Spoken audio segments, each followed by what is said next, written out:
Unsyndicated presents What the Puck with Sean Baligian.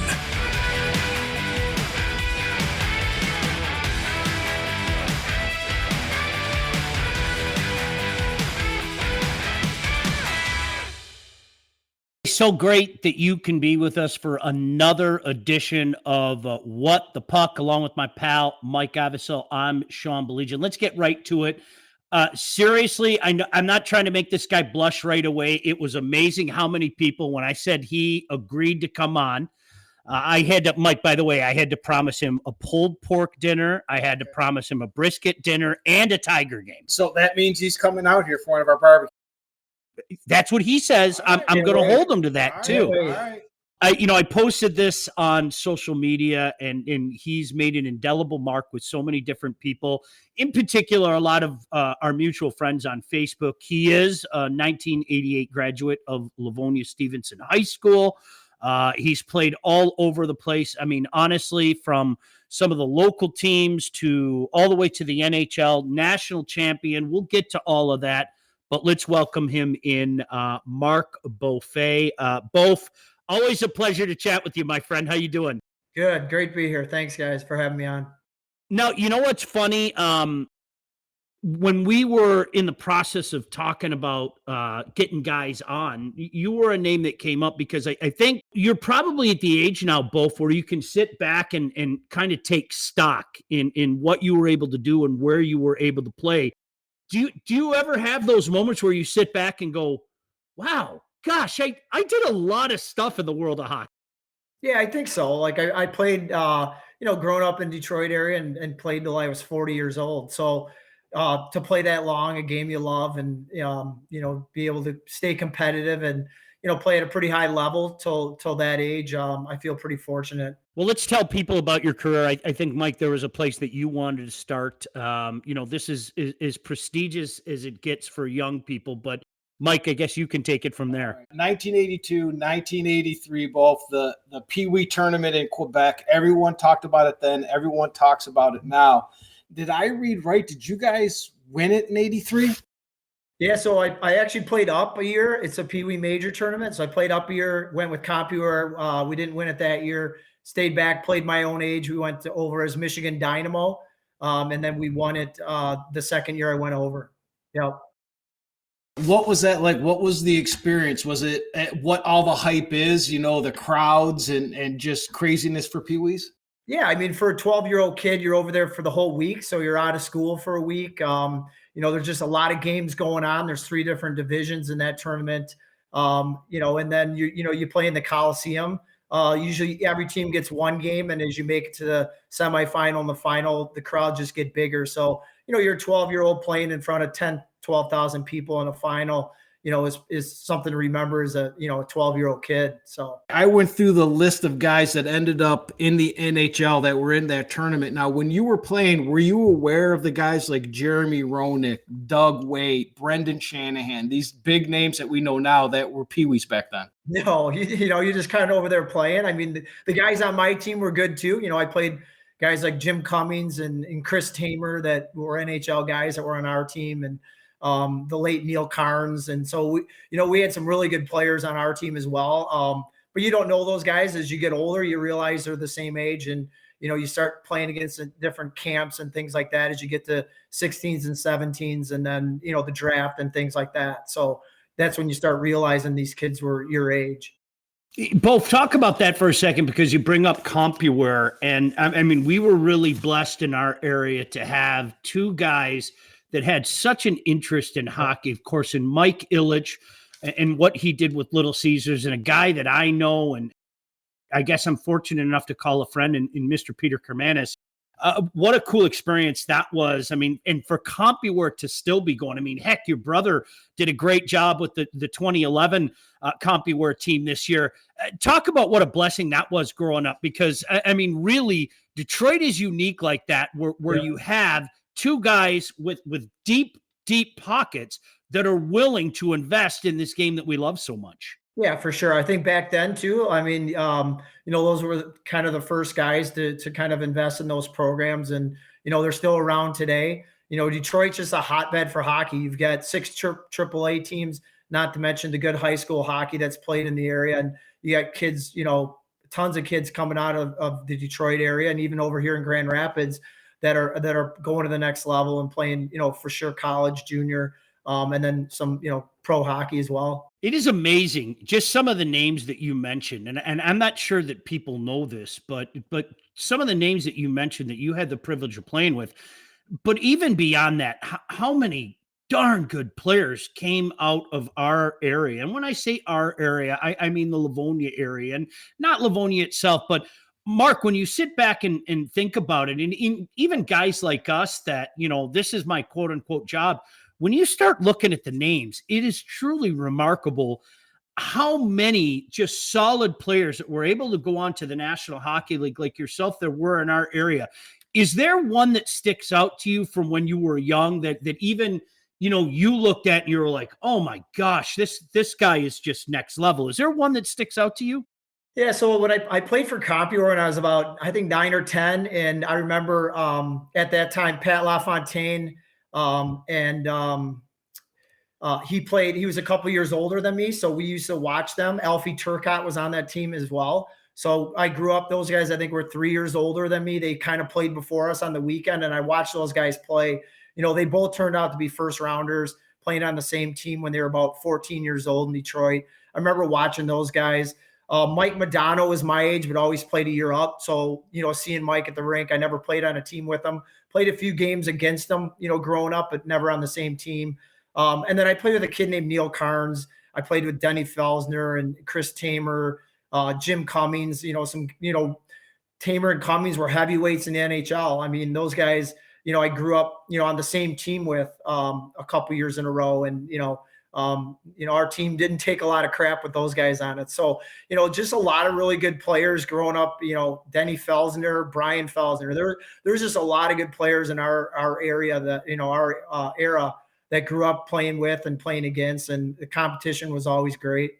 You mentioned LaFontaine and Turcotte. For Christmas one year, I got my brother a picture. He was making the save. I want to say it was Iafrate at the point taking the shot, yep, and Turcotte and LaFontaine in front, and he still has that picture proudly up there of him making that save. Yeah. As you were going on, I know Sean had mentioned you played juniors in the Null for the Redford Royals. What was your 18U junior experience like? For me, it was great. I mean, obviously, I got to live at home. I was a senior in high school at Stevenson, so I got to live at home, played junior hockey, right down the road in Detroit, in Redford. My brother, I played juniors with my brother, who's 2 years older, so we got to play together. We had a pretty good team. We weren't the best team. I think Compior was pretty good at that time, and really was kind of the top team. Detroit Red Wings had a team, but for me, it was a great experience. It was great hockey. Again, got the, didn't have to move away from home yet, could graduate from Stevenson, and play, really good hockey in the local area. Mark Beaufait kindly joining us. Both, I don't think I've ever asked you this, and I was going to ask you this the last couple of days, but I thought, I'm going to save it for this. What made you decide on Northern Michigan? And I mean, there was a plethora of places you could have gone.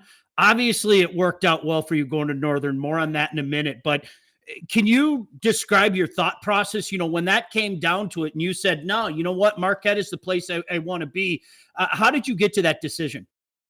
So I was a pretty good junior player, but I got to say I was kind of a late developer. Like I'm not a big guy, I was 5'9". At the time, I was probably playing juniors at about 150 pounds, and so I had to put on some size and weight. And at that time when I was a senior in high school, colleges didn't commit till you were going to go that next year. So they didn't commit to you, tell you to play 2 or 3 more years of junior. So, I had a lot of teams that were interested in me, no really formal offers. I did a visit to Marquette over Christmas, to Northern. They were interested in another guy that actually Mike Boback from the area. They were interested in Mike, who I again played with kind of growing up. He wasn't sure if he was going to go. He ended up going to Providence. It opened up the scholarship to Northern. Northern offered me. I had been up there a couple years before that in the summers doing their hockey school. So I got to know their coaches, Rick Comley, Walt Kyle, really well. Got to know them well. When they offered me, I just thought it was a good fit. I knew those guys. I didn't want to play another year junior, risk getting injury to, to go to, try and go to a school closer to home. And I just thought it would be a good fit to go, go there and play. And, I went up there, like the campus and things. It was a small campus, which, I thought would be a good fit for me as well. So when they offered me, I couldn't turn it down for sure. It's amazing, if I may, for just a second, Mike. Mark, it's crazy. I mean, then and now, you don't see a whole heck of a lot of true freshmen, 18-year-old freshmen, Right. kind of thrown into the fire. I think especially back then, you didn't see a lot of it. Your freshman year, did you feel it over your head at all? Was there a, oh my gosh, you know what? Maybe I should have had one more year in the null, or whatever the case may be. What was that transition like from you? Moving from Livonia up to Marquette? Yeah, it was tough. I mean, you go from like a kid living at home, never been really away from home other than with my parents. You move away, Marquette's 400 miles away. Back then, there's no computers, cell phones, you're gone. I'd call home once a week. And so I for sure had a little bit homesick, but what helped me is three kids actually that I played with in Detroit growing up were all already either there or going in with me. So Billy Pye was our goalie. He's from Plymouth. Louis Malone from Milford, and then Mark Olson was from Sterling Heights. The three of us went in together. So I knew those guys, which helped me a lot. I had friends that I already played with. But definitely, like my first year, I played 10 games. There was times I was like, I'm never going to crack this lineup. You go from I'm 19 years old, like again, 155 pounds maybe, and I'm playing with 24-year-old guys. It's men against boys at that time. And, I really learned a lot that year, kind of like, hey, I either got to dedicate myself and put on some weight, get stronger, more confident if I ever want to, play and crack this lineup. Because, even the 10 games I'm in, I'm playing like 5 shifts a game, so it was a long year. You get home, left on the road a lot when the team travels, and try and stay in shape, get better. And I just progressed over my college career. But, looking back, like, for sure that, I think teams would have passed on me in junior and told me to play another year or two, because I definitely could have used more junior hockey. I was productive in junior. I had a really good junior year. However, I wasn't, I don't think, physically or even mentally ready to go to the college game at 19. So you say you only played 10 games in your freshman year, which is amazing, because Coach Garrow sent Sean a little stat that your line holds the fastest 3 goals in Northern Michigan history, 3 goals against Alaska Fairbanks in like 30 seconds. Yeah. So I don't know. That was like one of those shifts. Like we kind of got one. We just got out there, and, I think we were ahead in the game. So Conley's like, we don't play much anyways. Leave them out there. Right. So line up down the ice. And so it was me, Dan Rojo, and Dougie. And, I think Dan scored, and then I got the last one. So we had 3 goals in 32 seconds, 3 points. And so it was a great shift. Shout out to Coach Garrow as well. I told him I'd give him one. They're playing a big game right now. Mark, I know you keep in touch with Doug, and certainly absolutely. High school playoffs tonight. They're taking on the Sioux as we do this. So Doug, I hope you get a chance to see this.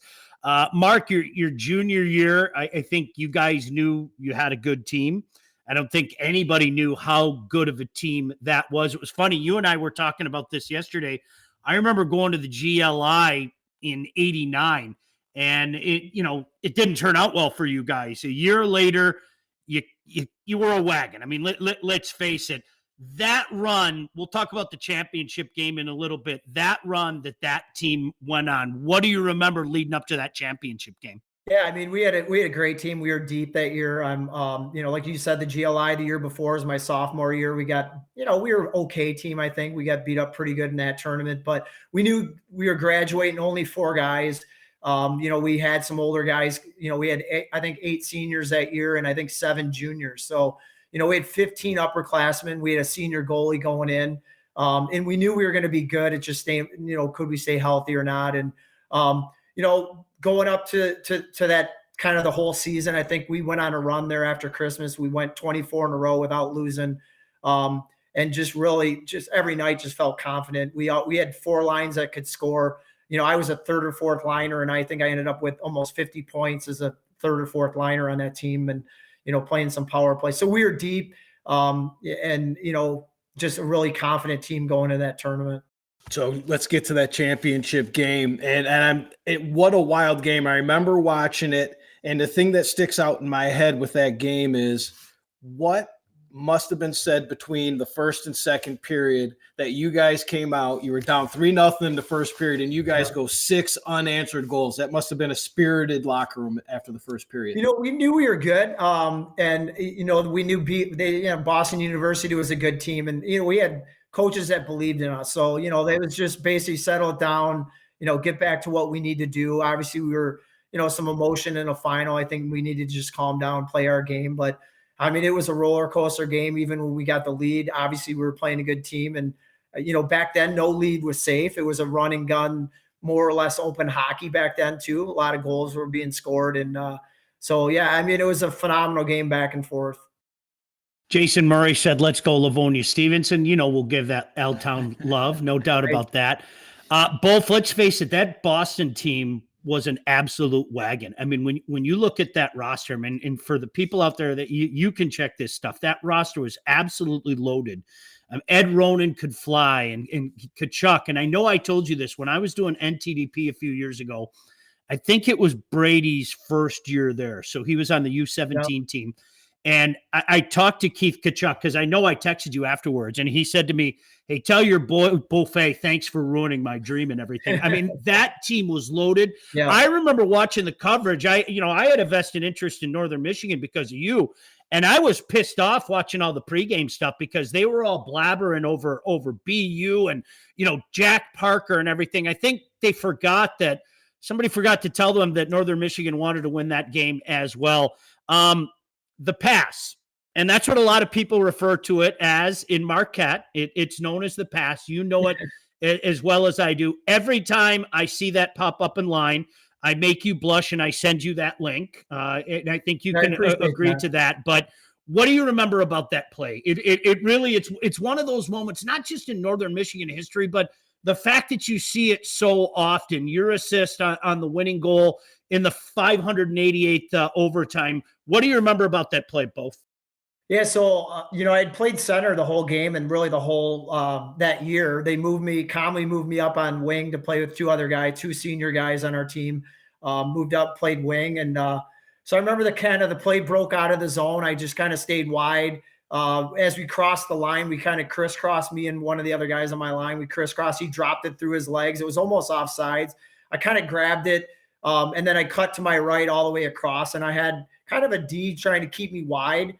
And I just really tried to keep my feet moving and kind of outreach him and try and drive wide. When I got to the side of the net, kind of down low by the goal line, I never saw the guy in the slot. I'm hoping, we're always taught drive to the slot, somebody get there. And I knew I had two guys on me. And then I had the goalie obviously trying to cover the post as well. So my thought was just drive the net, don't let him poke it off my stick and get it to the front of the net.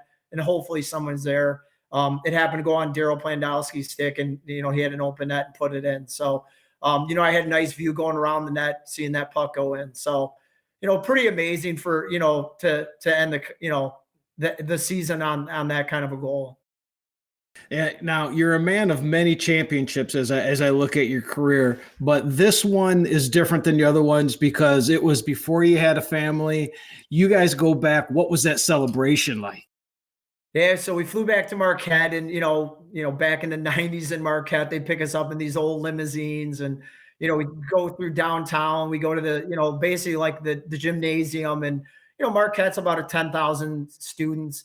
I don't know how many students are in there, but that thing was packed. You had people with hockey helmets on, and we came in, like almost like we were a rock band or something into a concert. It was pretty cool. Just fans going crazy. The town just was electric. And even, the next season, I mean, we sold out every game. It was just, it just gave the town and the city and, Marquette hockey just a lift. I mean, it was just excitement for the city. I know you have such an incredible connection up there too. Your wife is up there. You guys get up there often. That place is certainly special to you to this day. Mark Beaufait kindly joining us. What an amazing kind of few months that was, Mark. I remember vividly where I was when word reached me about what happened.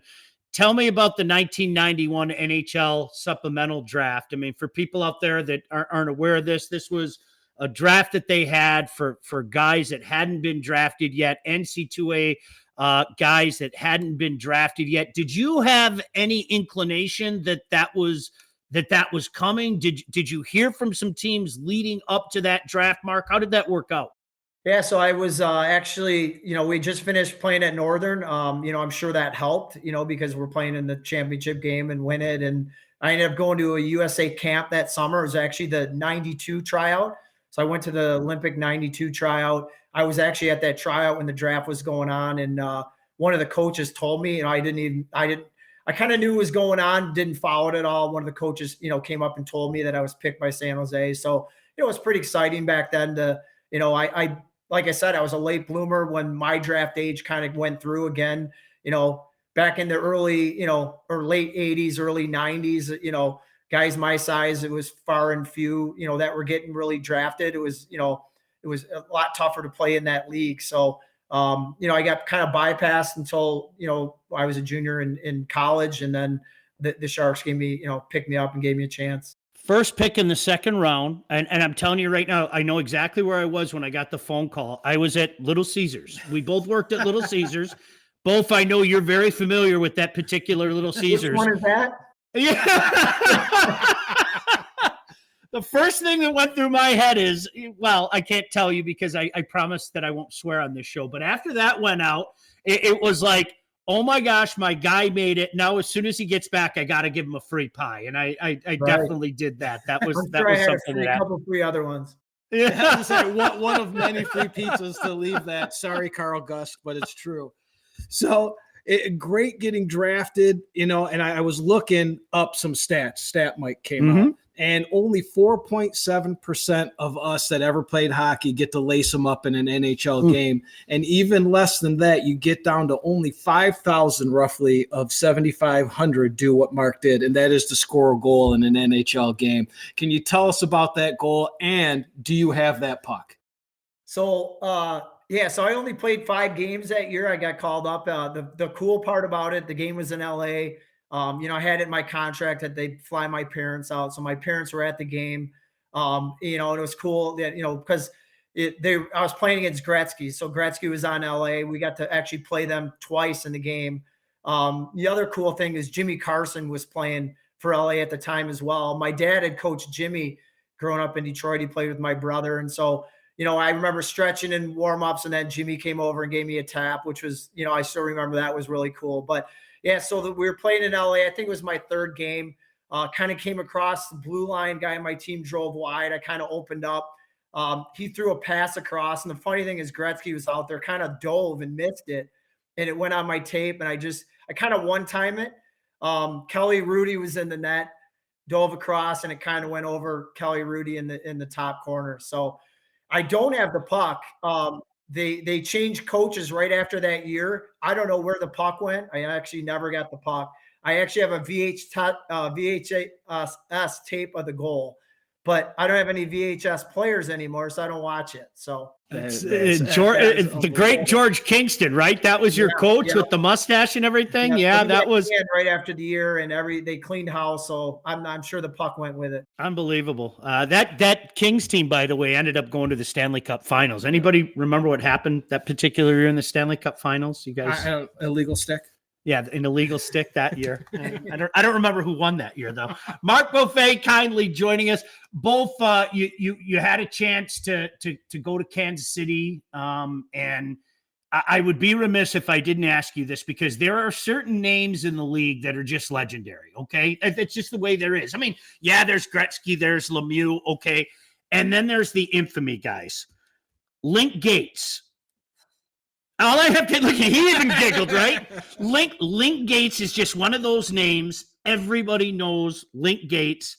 I don't know if you know this. He had a chance to play with Link Gates. Missing link. How would you describe that experience, Mark? Wow. So here's the thing. He only played on it. So I was with him about 12 games. And I've heard, everyone told us stay away from him, you just don't know what you're going to get. He'll go after his own teammates, things like that. So I'm just trying to stay clear of the guy. So we get in. I got one story on it. It's kind of how we got kicked off our team. But so we go to a shootout. The game ends. The ref puts the puck at center ice. Well, everyone goes to the benches. We're all sitting on the benches. All of a sudden, Link jumps on the ice. He does a circle out at the blue line, and he skates towards the puck like he's going to go on a breakaway.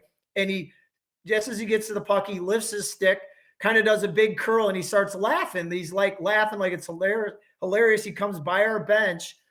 So our coach basically tells him, get your butt to the locker room. So he sends him to the locker room.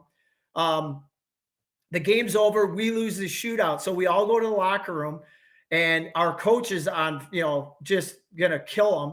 Comes in the door, starts, Link's already there, like fully dressed still. He hadn't got out of his gear. He starts going after our coach. Our coach is basically, telling him, he's a disgrace to our team and the league and himself and everything else. And they're MFing each other, going to fight. So Larry DePalma, another Detroit kid's on my team. Oh, yeah. Another tough guy. So Larry's got to jump in between them because Link's going to fight our coach. So was it Constantine? Yeah, Kevin Constantine. So Link and Larry start fighting because now Link's fighting Larry. Larry's a tough guy as well. They both had probably over 400 minutes and penalties. So they basically break the fight up. Link gets kicked off our team, and that's the last we saw of him. But, a lot of other stories and things he did in just the 12 or 13 games I played with him. Unbelievable. Doesn't take much for Link Gates. No. So from Kansas City, let's move on to a couple other places that you had the chance to play. Now, both my kids played hockey. What I remember about hockey was 5 a.m. practices in the freezing cold weather. You go into minor league hockey and you play in places like San Diego, Orlando, and Houston, like flip-flop weather hockey. Was that a big change to you? Were you going from the rink to the beach or what? No, I was just always showing my wife, like, okay, here's the offer. Where do you want to go? So I went out to San Diego. I played a couple years with Kansas City, and it's funny. San Diego, Walt Kyle, who was my assistant coach in college, was the head coach in San Diego. So Walt kind of talked to their GM and that. I went out there. They were affiliated with Anaheim. I was trying to get obviously a chance to still play with Anaheim. I think I was only 24 years old. Had a good year out there. Orlando came in the IHL. There was an expansion draft. And then I got my GM in San Diego was the GM in Orlando. So then they picked me in the expansion draft. So I was Orlando's rights. So I went from San Diego to Orlando, played 6 years in Orlando then. True story. And Mark, again, I'm going to make you blush, but you know this. Mike, I don't know if you know this. I happen to be down in the Orlando area. I think it's Thanksgiving of 1997. I was doing Toledo broadcasts at the time, and we had Dante Culpepper and Central Florida coming up on Saturday. So I'm like, the Solar Bears are in town. I'm going to go to a Solar Bear game. Night. I think it was Thanksgiving night. Okay. And it just so happens that little do I know, I get a ticket. I wanted to surprise Mark. I get a ticket, and I'm like next to the unofficial Mark Beaufait fan club. Like, I'm not joking. These people are going nuts. They're all holding signs and jerseys and everything. And I'm standing next to this guy, and he goes, I know Beauf really well. And I'm like, is he a nice guy? And he goes, yeah, he's a great guy. I'll call to him, and he'll wave to me and everything. And I was like, so you really know him, huh? And he's like, yeah, I really know him. And so Mark, I don't know if you remember this. You skate by, and I go, Beauf. And Mark looks at me and he gives me this look like, what the hell are you doing here? Yeah. And this guy, I kid you not, Mike, he goes like this. He goes, oh, you know him? Like I was talking about the Lord himself. I mean, this guy was like so excited. I remember that. Yeah. That was great. Like quiet in the arena, and then you yelled. I looked up, I'm like, what the heck are you doing here? Hey, you know what? I certainly don't want to skip one of the greatest experiences anybody can know, especially kids our age. Look, we grew up with the 1980 Miracle on Ice. I think even at our young age, you and I would have been 9. Mike, you would have been 8. We all know where we were, what we were doing when they beat Russia, then beat Finland, of course, for the gold medal. The opportunity to play for your country is unbelievable. The 1994 Olympics, tell us how that came to be, and that moment that you found out you were going to be a U.S. Olympian. Yeah, so I went to the tryout in the summer. So I went there. They had a big tryout. I kind of, I made the team basically, but I saw that it was under contract with San Jose. So I actually left, went to camp with San Jose. They were kind of decisive. They weren't sure, to send me the minors or back to the Olympic team. I just talked to them and said, listen, if I'm going to go to one or the other, I'd rather play on the Olympic team to go play in Kansas City. At that time, the Olympic team was kind of like a 6-month commitment. So I was on the team for 6 months. You traveled around. It wasn't like a team they put together right before the Olympics. We played AHL teams, IHL. I think we played 9 NHL teams. We played tournament in, Sweden, Finland. We played one at Christmas in Russia. So we traveled all over, kind of did like a tour and played about 60 games before the Olympics. So it was almost like a season when I did it, which was really cool. I got to know, a lot of, these are your teammates kind of going to the Olympics that you spend a lot of time with. So, it was a great feeling. Obviously, watching the 80 team win the Olympics, it's always been a dream watching that, to play for your country sometime. And, obviously we would have liked to, done better in the tournament, but great experience and, something I was proud of. Do you have the puck from the game you scored? Do you have that one? No, because we lost the game I scored there. So you didn't want it. Away with you. Out of here. Go. Wait just a minute. Let me get that puck.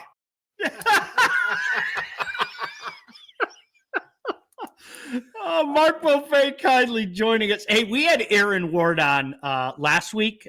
All the weeks run together. And he talked about what a wonderful time he had in Germany when he played during the lockout. Your teammate, your line mate, Eric Cole, blew us off, so you're going to have to give him crap for that, Cole. But you had a long and illustrious career for the Ice Bears in Berlin. What was that experience like, man? Yeah, I mean, it's it's a lot once you get over there and settled. It's a lot like playing over here in the AHL.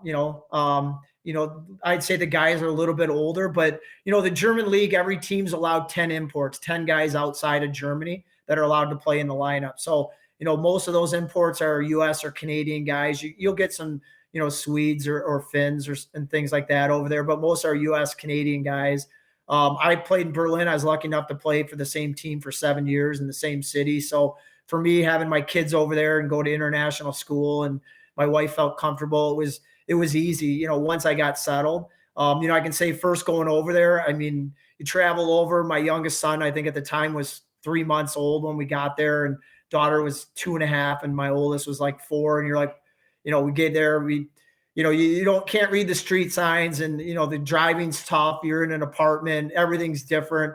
I'm kind of shaking my head like, what am I even doing over here? So it's definitely an adjustment to get there. It helped that Dave Roberts, a guy that I played with on the Olympic team, played at the University of Michigan, was already there, and then another kid, Kelly Fairchild, was there, and actually John Gruden, who now is one of the NHL coaches, grew up. He played with me as well. So I had some guys I kind of knew when I got there. So the hockey part was easy for me. And then my wife had, friends that were American and Canadian women that, she had something in common with, that they had kids as well, and something she could get together with them. So once you get the adjustment, the hockey side's really the easy part. It's really the living in the culture, and, just simple things like grocery shopping and hospitals and where everything is, and feeling comfortable, I think.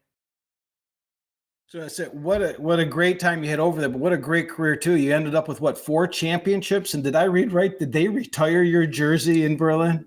Yeah, so we had a great, I'd say, we had a great core group of guys. Our GM did a really good job of, keeping those 10 imports. We always had, it seemed like 4 or 5 of those same guys, and then build around it. So, it took us, I think the first 2 years we had good teams that we didn't close it out in playoffs. And then we won my 3rd year over there, won 3rd and 4th year, and then kind of an off year. And then my last 2 years over, we won. So we won 4 of the last 5 I was over there. And they retired my jersey, I think 3 or 4 years later, which was, really cool to go back over there and, with me and my family for that, and something to be recognized was pretty cool. Mark, another cool thing for you, gosh, about 2.5 years ago, you got into the Northern Michigan Hall of Fame. Mike, as fate would have it, it was a day that they were playing Wayne State, so I got a chance to go up there and see Mark get honored. But what an incredible honor that is. I don't think people realize, not just hockey players, but the athletes that came out of Northern Michigan, that came out of Marquette market, it really, truly is amazing when you walk in and you look at that Hall of Fame, some of the names on there. Yeah, predominantly a lot of names in hockey, but some heck of good athletes, if you will, up there at Northern Michigan. Yeah, I mean, a lot of really good athletes. Obviously, with hockey being the only D1 program, I think, you're already kind of playing at that higher level. So it's a little bit, you're a little bit closer to playing at, the NHL or the, compared to the NFL or things like that. So yeah, really good players that I played with at Northern that, that are in the Hall of Fame as well. Dallas Drake and Brad Warenka and Jim Hiller, guys that Steve Bozak and, so Northern's had a really good hockey program up there. And, it's really cool that to be a part of that, Hall of Fame. All right, we're going to pay by the minute because I promised him we'd get him off in 35. So let's do quick, real fast, or else we're going to owe Mark a few barbecues. Mark, who's the best player you ever played against? Well, I have to be Gretzky. I mean, I played a couple, did 2 games against him. When I was on the Olympic team, I got to play at the Joe against the Wings. So for me, I'm an Yzerman. I grew up an Yzerman fan, and Sergei Fedorov. So to play against those two, and for me, I'm a centerman. To take face-offs against those guys, even if it was just one game, for me was, a career highlight to play against the Wings at the Joe and in front of family and friends was pretty cool. So I'll take it in a different direction. You can start from Pee-wees all the way into Germany at any point. Who was the most hated player you played against that you just knew in that game he was going to give you heck or he was going to run you? I don't know. That's a tough question. I think at every level there's different, kind of teams and things like that. So it's not so much maybe one player, but I think, you develop rivalries against teams you're playing against. And I think it's more of that for sure. I think as a skilled player, like especially like in the IHL and things like that, when I played in the minor leagues, it's, the guys, the tough guys don't really kind of go after skilled guys. It kind of policed itself a little bit in the game back when I played. So I don't know if there's one particular guy for sure. I think you can always default to a guy that you have to worry about kicking the crap out of everybody in your locker room and your coach. I'll go Link Gates. Practicing with Link I'll Gates. say Link Gates for Mark, and that'll cover it. Going against him in practice terrified me. I mean, going one-on-one on that guy, you don't want to beat him. You just let him take the puck, go to the corner. Hey, both, tell everybody what you're doing now. I mentioned, you're in coaching. You're a big fan of the high school game. I know you and a mutual friend, Coach Zaschek, Kevin Zaschek, had a chance to coach at high school. You're still coaching your brother. I wanted to give Brian a shout out, doing a great job with CompuWare 2011s. But where are you coaching now? I know this is such a passion of yours. Tell everybody what you're doing now. Yeah, so when I was done playing, I got into coaching right away. Obviously, coached my 2 boys, my youngest one through AAA and my oldest one AAA as well. And then they both ended up playing Forest Hill Central, some high school hockey, where I got to coach with Kevin Zaschek, another Livonia Stevenson alum and one of our good buddies. So I got to coach with him, which was special, really special for me. Coaching both my boys, did that. When my youngest one was done, about 4 years ago, I started back in the Mites. So now I'm running Graha Mites, Grand Rapids Griffins program here in Grand Rapids, right at Patterson. So I coach doing that with actually my older son helps me and one of my other buddies. So, back on the ice, giving back to the Mites and something I really enjoy coaching. I'm sure at some point I'll get back into doing the high level game, but from now it's been fun doing the Mites. I'll leave it to a mutual friend of ours, a guy that we've both known for a while, Gordy Wilson, who just said in the chat, man, what a great career. I will second that, and I'm going to make you blush again. We're all proud of you. You've always been a first-class person. You've done so much, and you deserve every bit of it, my friend. Really appreciate you taking the time, and I'll have 2 big pulled porks waiting for you, okay? I appreciate it, guys. I can't wait to come see you. Yeah, definitely. Thanks, both. Okay, thanks, guys. All right, Mark Beaufait kindly joining us here on What the Puck. All right, so I can tell you this now before we go to Joe Neville to talk about it. So, and he already knows we talked about this. Senior year, we're in photography class. Both stay here, okay? You don't have to. You can stay on for this, but we won't bring you back in camera. Senior year, we were in a photography class. I mean, what screams blow off more your senior year than a photography class? And it was first hour photography. So you were half asleep. You're reading the sports page. He and I would talk about what happened in hockey the night before. So like when he told me he was going to like Northern and everything, like I said to him, this is a true story. I said to him, I go, dude, you're going to the National Hockey League. And he's like, he's Mr. Modesty. He's like, shut up. I was like, you're going to the National Hockey League. And I said, I promise you, when you go to the National Hockey League, I'm going to end up in the National Hockey League one day as well. And I'm going to interview you. And you know what? You know what's cool? We checked all those boxes. That's awesome. Isn't that unbelievable? That is awesome. Seriously. Not only just to do that personally, but to do that with a good friend is something. It was unbelievable. I mean, it's like, and I just told him that yesterday. I go, dude, like, it's kind of weird. I mean, now listen, I made the National Hockey League because I'm a dumb broadcaster. He did it the right way, right? So, yeah, a lot of guys in Livonia. We love them. And really glad. Speaking of Livonia, isn't that amazing? Little did we know this was going to be like a Livonia show tonight, right? Absolutely. Here's a fine fellow from Livonia. Let's bring him on if we can. Our buddy, Joe Neville. There's another Livonia guy right there. Just down the street. Just down the street. Right, Absolutely. Right. Joe Neville kindly joining us. If you don't know the name, let me explain to you who Joe is. And we've known each other. I feel like I've known him for 50 years now, but we've known each other for probably about 10 months now. And Joe, I think it's safe to say that you were one of the, I guess, organizers of what I think is the coolest idea that has come around in a long, long time. And there are a lot of great ideas in hockey, but this is one that seems to check a lot of boxes. I mean, not only with former players, but certainly people wanting to be involved with it. And it's, of course, this alumni series that we're all trying to get going. We had such a great game against the Bruins in lovely, lovely Fraser, Big Boy Arena, home of our friends from the Rockers. And another one coming up April 27th against the Rangers. Let's welcome Joe in. How are you, buddy? I'm very well. How are you, sir? Good. Hey, tell me how this came about. I never even got to that with you. I just remember we have a mutual friend, Greg Haynes, who's been an official everywhere, still does, so much in the game. He called me. He said, I want you to get together with this guy, Joe Neville. He's got a great idea. Tell me how this idea came around, I guess, from the letter A, so to speak. Well, the first even hint of this started probably, because the game last year was September 30th. Mm-hmm.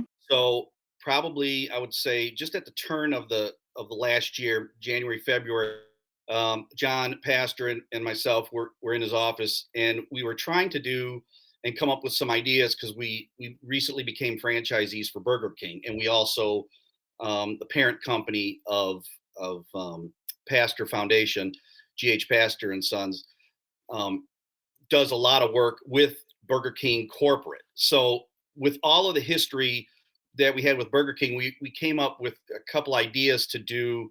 And we were trying to plan ahead for the beginning of the next hockey season, but we were coming up with ideas for giveaways, like in the drive-through or in the like Happy Meal type things that Burger. And we started off with just having pucks, and we just said, okay, well then what we'll do is we'll have like a commemorative puck for maybe the Hall of Famers.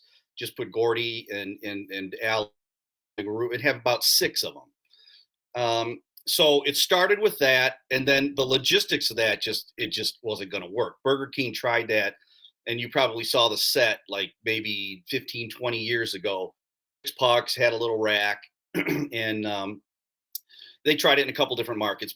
It was okay. And so then John and I are just sitting here and we're just throwing everything off the wall, seeing what will stick. And then I just blurted out, I said, why don't we just do our own game? I mean, we knew a lot of the Red Wing alumni at that time. And I said, why don't we just do our own and see how it goes? But our initial idea was, Eddie Edgar and playing against whoever would show up or what group was available. And then from that point on, it just every day we'd come in and John was just as excited as I was. And then it's okay, well, how about we do this? How about we have it at a bigger venue and we bring in and just have like Red Wings play Red Wings. And then it became, how about Red Wings play a bunch of NHL guys? And then we just said, okay, NHL team versus NHL team, and we'll see. And then that just clicked. As soon as we just decided alumni against alumni, I called Drew Miller, because he's been just phenomenal to work with through this whole thing, and gives a lot of time, his own time for helping out. He did on the first one was great. On this one has been, and then he even told me, he said, there's a different level of even thought process for the players when they play against, say, like teachers unions or the firemen or another charity or beginners or whatever. He said, you just have a different mentality. You go out, you try to make some plays, and they try to keep up with you and all that. And he goes, and all the players are having a good time and they love doing it. And he says, but then when you are on the ice against players that you played against, players that you played with, and his mentality changes. You come back to what you grew up playing and get in the NHL playing. And he said, and then he told me yesterday, it was funny. I was talking to him about the upcoming game, and he said, I'm not going to lie to you, Joe. He says, by the third period, my legs were on fire. He says, I really need to get out a little bit more, because he goes, I'm looking at the roster for the Rangers. And he said, come end of second period, he said he may be on oxygen or whatever it is. But he said, my legs were on fire. He goes, and then he was actually mad. He was mad. He said, listen, we didn't come out strong. He said, first 2 minutes of the game. And who scored? Joe Mullen. With 10 seconds into the game, he buries one, and then not shortly thereafter, another one goes up. So it's 2-0 within 2 minutes. And he goes, I'm pissed. He goes, I'm on the bench, and he goes, I want to win this thing. And he goes, it just changed. And he says, we're already at a deficit. Everything changed, and now we're playing catch up. So he said by the third period, they were all burning, and it was. You remember that last 5 minutes of that game? I mean, Rick Zombie hit people. So. Unbelievable. He goes, Joe, did you see that hit? Now, I know me and Sean are excited for the game coming up, and this is something that gets us excited and we want to watch. What kind of feedback, if any, are you getting from the fans and from people that want to show up and see these games now that it's NHL on NHL? Well, to be honest, the primary feedback from the players has been insane. I mean, I'll get messages, or I'll get someone who's already on the roster, and they'll text me or call and say, hey, look, I got this guy and this guy and this guy. They all want to play. We actually had a meeting here. I don't know if you know this, Sean. I may have told you that we had the presidents of all of the 6 alumni teams, originals in Detroit, probably 4 months ago. And of the 6, Chicago, they're in the rebuilding process of their alumni, so they're kind of in limbo. But the other 5 are very active. So of the 5, 4 of them or 3 of them have blessings of their parent club. Toronto, Boston, and Montreal all have the blessings of their parent club to work with us and the foundation and whomever else is part of this to move forward with an original 6 series that will be played in all of those cities. And then a city we're looking at in November is London, Ontario. But the feedback that we're getting from the fans is, it's not so much the game. And Cicerelli told me that this was going to happen. He says, yes, you'll have great players. You'll have a lot of fun. The game itself, he goes, but it's the whole package. It's having Vladdy there, having the cup there, throwing T-shirts into the stands, having the VIP section where they can come and get the autographs and see the guys. And he said it's just an experience. And in the first one, we learned a lot. And most of it was because we did things wrong. We did a lot wrong. And that's a great teacher. And we're going to save a little bit of money so that we can give more to charity this time. But the fans have and even the people that donate, some of them donate a good amount of money and don't even attend. They will take the ticket and then they'll donate the tickets back. So we have It's great. It's just a lot of goodness coming out of this for the kids. And I can't say that enough. All this is for the kids. Oh, you know what? 100%. I didn't even notice that. Oh, yeah. Yeah. Oh, yeah. Oh, man. Yeah. I didn't mean to disrespect you like that. I had my dress hat and everything sitting right here, and I just noticed. Wow. Hey, Joe, you know what? I wanted to hit on that. I mean, this is such a fun event. It was such a fun day. And when you can have a world where you have so much fun and the fact that you're helping out so many charities, when those two worlds combine, you've got a great event. And this is something I remember telling you day one when you and I talked. I was like, this could be huge. This is something, and I think the biggest thing, Joe, and you touched on this, word of mouth amongst the players, because I know I've told you, I'm not going to mention any names. I've had guys that I know reach out to me and go, hey, what do you know about this game? I mean, I can't imagine what it's like for you and the pastors. Your phone must be blowing up with people because you touched on this. This Ranger roster that's coming in is a wagon. There are some names on here. And listen, Red Wing alumni, you guys better pick it up because they're bringing the A-team here April 27th at Big Boy Arena. It is. Yesterday, I was just getting ready to leave the office, and I was cleaning up my desk, and I noticed my phone's ringing, and it's Sean Avery. So I go, man, do I want to take it now? I'm going, okay, yeah, Sean Avery. So I answer the phone, and I said, hey, how you doing? I said, then he says, hey, I got some news. He says, I just want to give you a heads up. And I said, okay. I said, what's happening? He said, because this will be his first alumni game. Wow. He's never done it. He goes, I really want, wow. And then he said something cool. He goes, I really want to do this. He says, it's something that's going to be good for my soul. I said, oh man, that's pretty deep. I said, I'm going to have to sit down on that one, Sean. It's going to be a long topic, discussion, I think.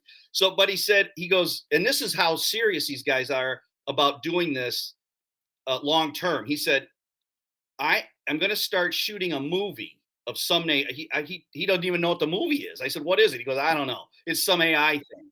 I go, really? But whatever. So he says, I'm going to start shooting this in April, and it goes for like the whole month or maybe 5 weeks, which is going to put him past the game. And he goes, but here's what's going to happen.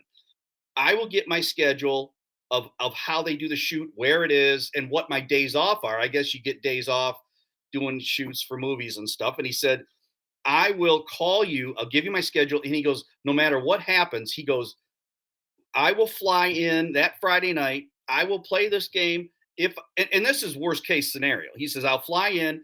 And he says, if I have to take the red eye back to do whatever, or just fly out Sunday like everybody else, he goes, but I'm coming. I want to be there. And he goes, I want to be there going forward. And he's especially because he's got a fondness for Detroit. He really does. Sure. He said he really wants to see Karen. He wants to see Al. And then he brought up a name that I never would associated the two. And he goes, I love John Blum. And I go, all right, well, he's playing, so that's going to be good. So, but it's just stuff like that. I mean, they really want to make an effort to be here and do this. There's a lot of players that have experienced kids and some of the players have kids that have some special needs themselves, where it hits home, and a lot of them are doing this to get the word out and to help all these charities for the kids. Because if we could just make one day better for these kids that are going through this stuff, that's all we're doing this for. There's no other reason, and they know it too. They get a few things here and there to get them here, and the time has to be compensated. Everybody understands that, but they're coming for that reason, to draw attention and get the money for the charities, and we can cut checks to all these charities. And we're looking at a 10-year agreement. We've signed 10-year agreements with the teams, most of them, and we actually talked to Brendan Shanahan, and he says, Joe, all I want from you is a list of points of what this is, what you're doing, and how the Toronto Maple Leafs can help. He said, that's all. Awesome. And then so we're dealing with the Toronto, and he said, you've got our full blessing. You whatever you want, You got it. Let's make this happen. I said, wow, that's just crazy.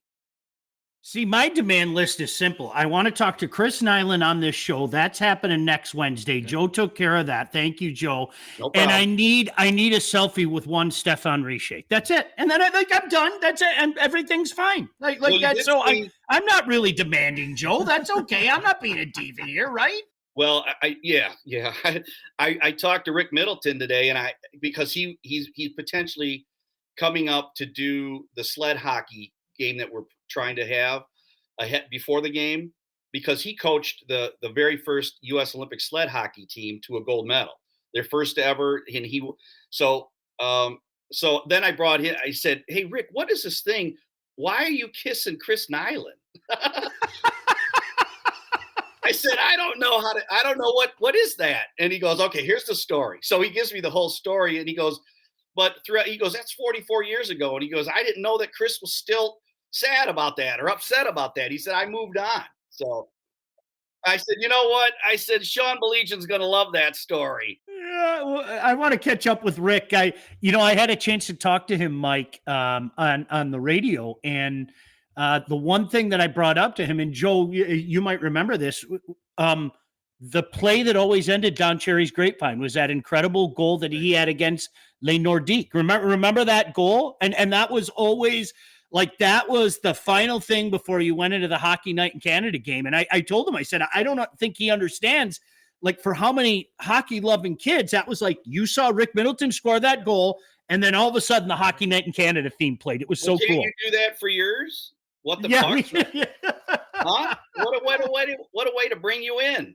Yeah, right. Hey, Joe, before we let you go, certainly, like I said, I want to make this a commercial because this is something that I'm involved in. I love this idea. I don't know how any living, breathing organism couldn't love this idea, bringing back so many legends and doing it for a great cause. And certainly that's what the Pastor Foundation is doing. So here's the softball. I'm going to lob it up to you. April 27th at Big Boy Arena. What do people need to know, and how can they be involved? Well, the first thing that they need to know is whatever level of ticket you get. And I mean, it goes all the way from $12 to you could probably get, with everything that you could possibly get, somewhere in and around $150.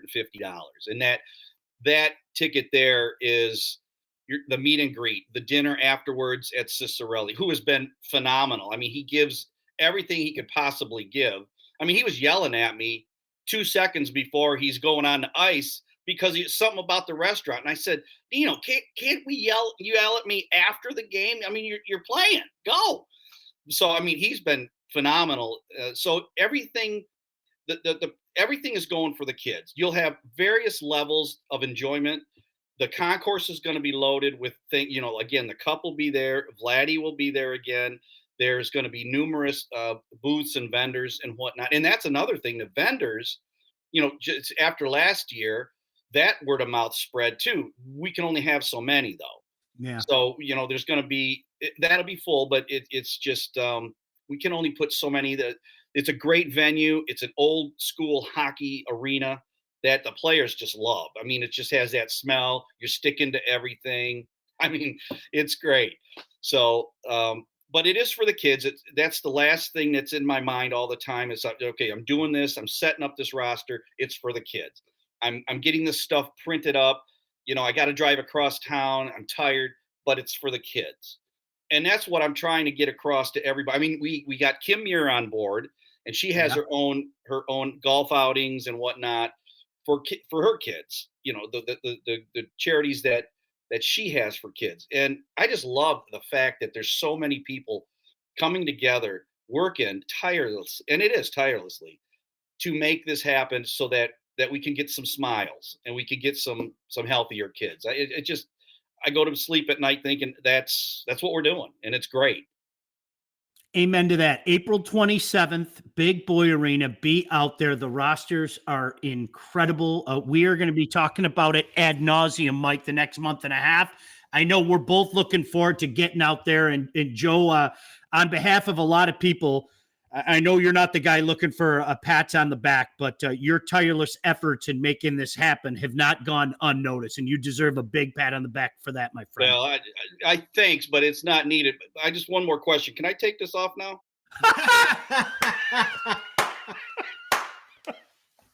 I was waiting. I would say that I knew there'd be something before we got out of here. If it wasn't free, it wouldn't be on my head.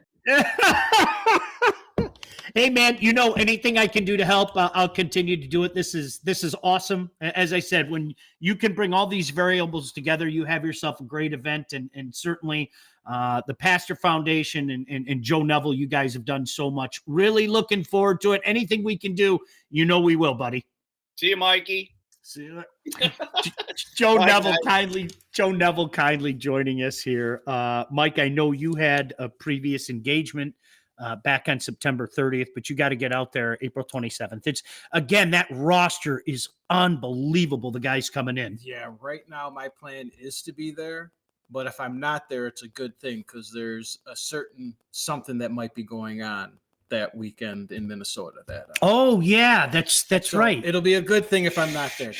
It'll be a stretch, but it'll be a good thing. I BS so much. I have to tell you about some of our friends, and this is why we're here. And I'm going to start with the Rockers. They're at home again this weekend, and we were just talking about Big Boy Arena. Why don't you get out to Big Boy Arena long before that event and see the Motor City Rockers? Get ready to rock with the Motor City Rockers this weekend as they face off against the Blue Ridge Bobcats on Friday and Saturday. After a tough battle with the River Dragons last weekend, the Rockers are geared up to come back stronger than ever. By the way, Saturday, it is education night at the Rockers home turf, Big Boy Arena in Fraser. Now, whether you're a school teacher, a principal, or any person that works in the education field, join us as we celebrate your dedication and hard work. Tickets for adults are $10.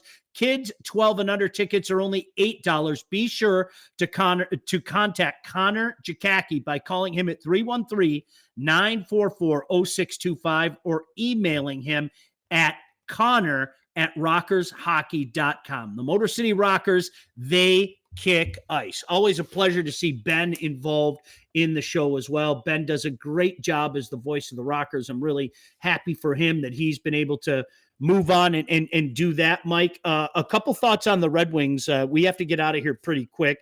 I'll tell our buddies we're going to back behind us. Poor Blake, who I don't think he slept in about 72 hours. He might be sleeping right I told him tonight might be a long show anyway. So, we'll talk about legacy in a moment. But, Mike, your thoughts on the Red Wings? I think it's safe to say everybody's feeling a lot better about the Red Wings the last few weeks.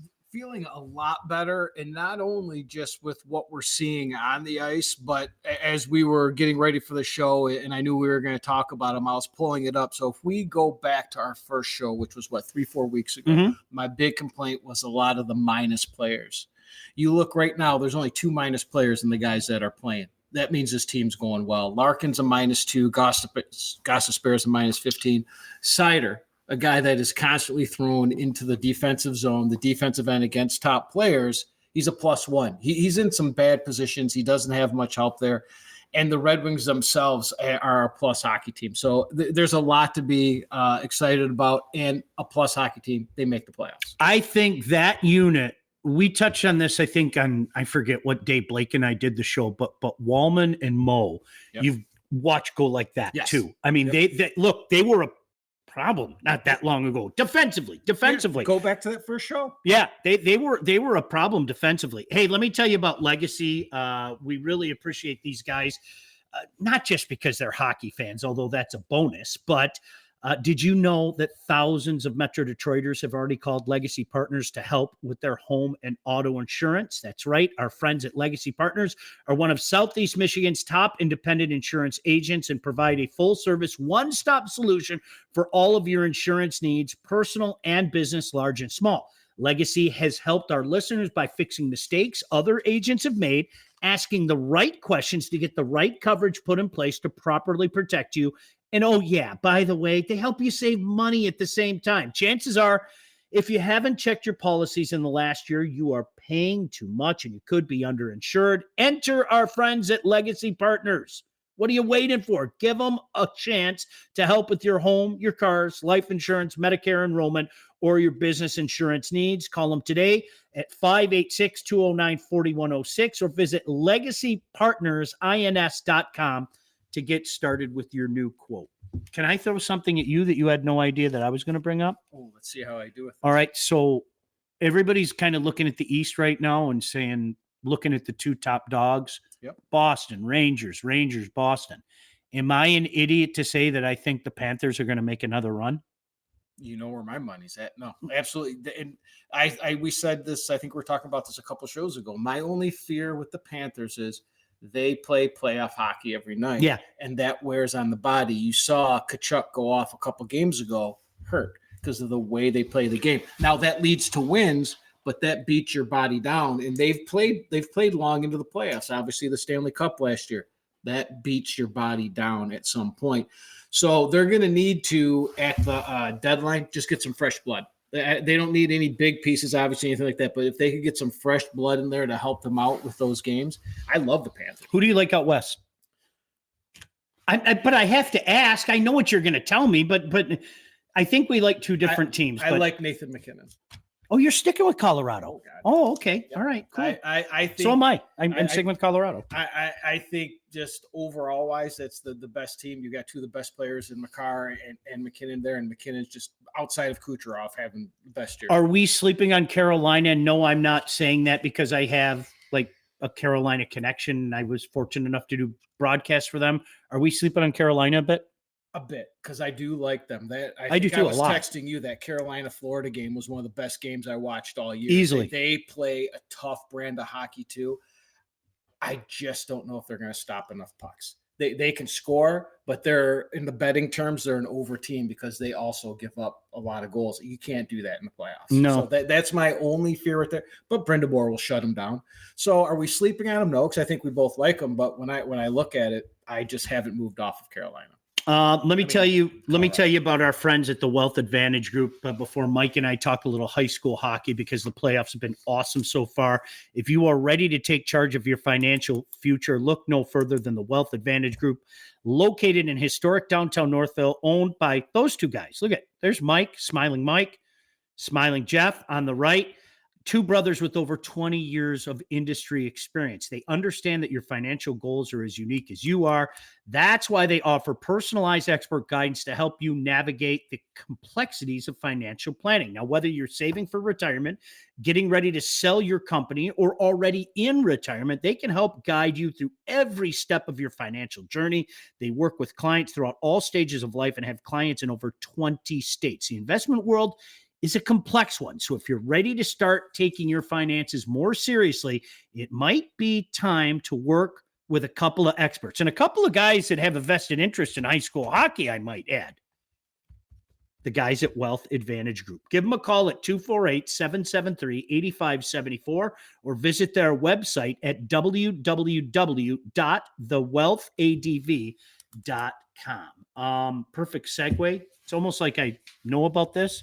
So if those names sound familiar to high school hockey fans, they should. They are the uncles of a very dynamic player at Father Gabriel Richard, Easton Husak, who's been lighting up coming the playoff, does a great job for Coach Robert and the Irish. Congratulations to them for knocking off South Lyon. Last night, Mike, I used the term, and I gave credit where it's due. I love the quote from Badger Bob Johnson. Yep. It's a great day for hockey. Yesterday was a great day for hockey in the state of Michigan. It was an unbelievable day. And thanks to the group text we had, my phone was at 1% by the time I left John Lindell Arena. But Sean, I got to tell you, being out at John Lindell Arena just for old school for the CC M1 game, I give M1 all the credit. Their fans, they were fired up. They got tired of the game real quick, but they stayed out there. They were feisty.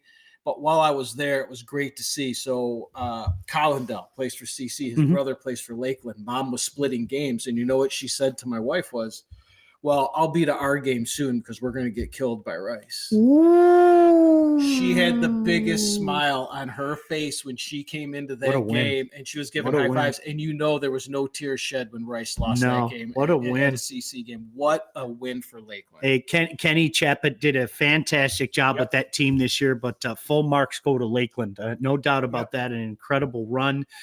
I was out at the Stevenson-Salem game that went into double overtime before Owen Hall of the Spartans won that game in dramatic fashion.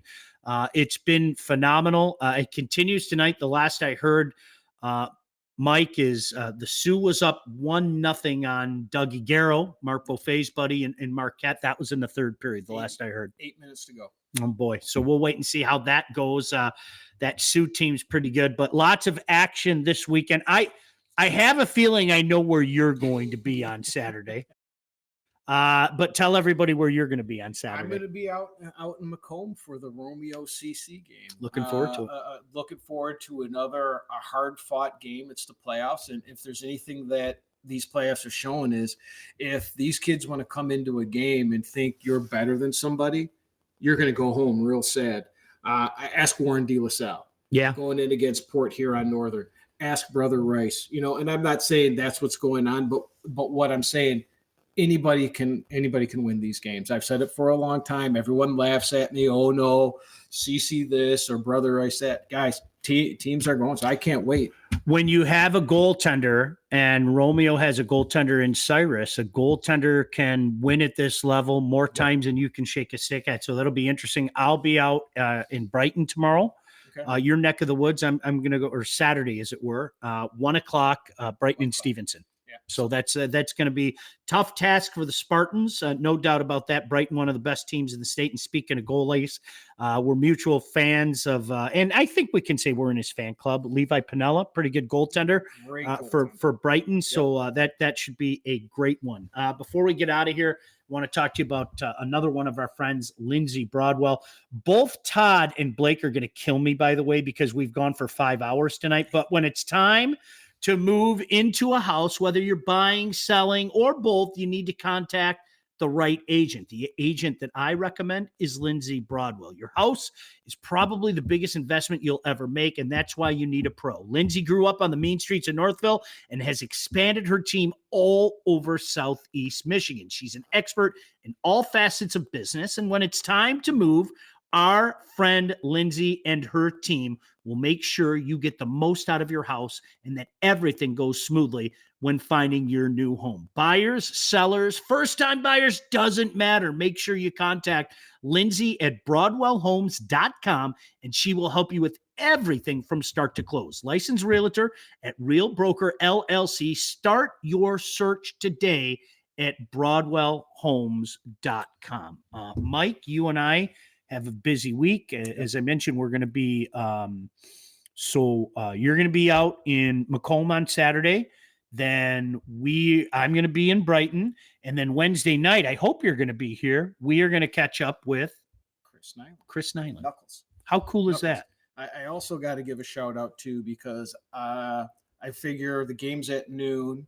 Probably around 2:30, I'll be done with that game. Hopefully, I'll have a smile on my face. I'm hopping in my car and I'm ripping out to watch our buddies at Howell play out at Munn Ice Arena. That's awesome. Yep, they're going to be there. They're shout out to the Highlanders. Good luck. Up against Clarkson. I think that's going to be a heck of a great game. Going to be a heck of a game. So I'm going to go out there and meet Steve Hewlett and watch a little high school hockey. Pretty good kid on defense there at Hewlett's a heck of a player on defense there for the Highlanders. No doubt about that. Got a Marquette power play. 1-0 Sioux late in that game. And then, of course, USA Hockey Arena Thursday, Friday, Saturday will be busy.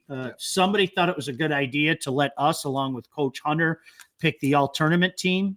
So we're busy. We're busy doing that. So we're looking forward to it. But next Wednesday, 8:00, one of the biggest characters to ever play the game, a guy that I loved growing up. Like when I'm texting him and I talked to him on the phone, I had to do everything I could not to go full fanboy on him. I'm not going to lie, but Chris Knuckles Nyland is going to be joining us on the next What the Puck. Blake, I'm sorry I went 5 hours and 11 minutes. I hope you can forgive me. Todd, I'm sorry to you. as well. But hopefully you guys enjoyed it. I love chatting with my buddy Mike. Want to thank mutual friend Mark Beaufait for joining us. Another mutual friend, Joe Neville. Didn't mean for it, but it kind of became a Livonia show tonight, didn't it? It did. There's Well, nothing wrong with it. I'm going to catch shit for that. Oops, I swore. All right, we got to get out of here. Until next time. Next week, as a matter of fact, we'll see you at the rink. What the Puck, featuring Sean Belegian. Produced by Todd Losey and Blake Matrazek. Executive produced by Sean Belegian and Todd Losey. Theme song and incidental music by Elliot Middleton. Engineering, mixing, and graphic design support provided by the Unsyndicated Podcast team. Don't forget to like and subscribe to What the Puck on all your favorite channels. While you're there, be sure to rate and review the podcast. Got something to say to Sean? Call the Unsyndicated hotline at 248-237-3257.